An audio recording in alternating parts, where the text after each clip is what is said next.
Mobile ते नजर में जी के आखते सो शाह जाजा जी पतला लम्मा बाजा जाजी बेशक उत्ते मारते रहंदे अंगलियां उत्ते मारते रहंदे ਉਹ ਜਿਸ ਦੀ बैटरी बलदी नहीं जी चलती है पर हल्दी नहीं जी ਉਹ जिस तो नंबर डायल होंदा जी याद आया मोबाइल होंदा जी उसका एक एजेंट भी आया आके उसमें ये समझाया आखता है मोबाइल खरीदो पहल करो तो पहल खरीदो इस बिच बड़े फायदे पाओ चंगा बिच पैगाम पहुँचाओ होर भी चीज़ां बड़ियां भाला लारों वालियां घड़ियां भाला कैमरे तो तस्वीर बनांदा है नाले उच्चे माइये गांदा है फिर एक निक्का मीमू खोले बिच एक निक्का रेडुआ बोले उतों बल्दी लैट ही पाला इंटरनेट भी टैट ही पाला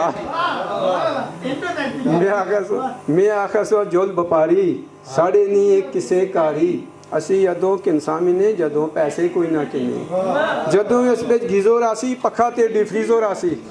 जदों इस पे कुको रासी रोज खरावड़े घर पकासी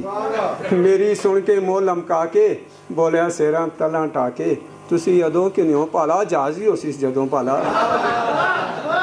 मेरी सुन के मुँह लमका के बोलिया सिरा तला टाके तुसी यदों क्यों पाला जहाज भी उसी जदों पाला जदों इस पे रेल भी उसी कारी खैबर मेल भी उसी जदों इस पे रेल भी उसी कारी खैबर मेल भी उसी जदों इस पे बैंक भी उसी राखी जोगा टैंक भी उसी।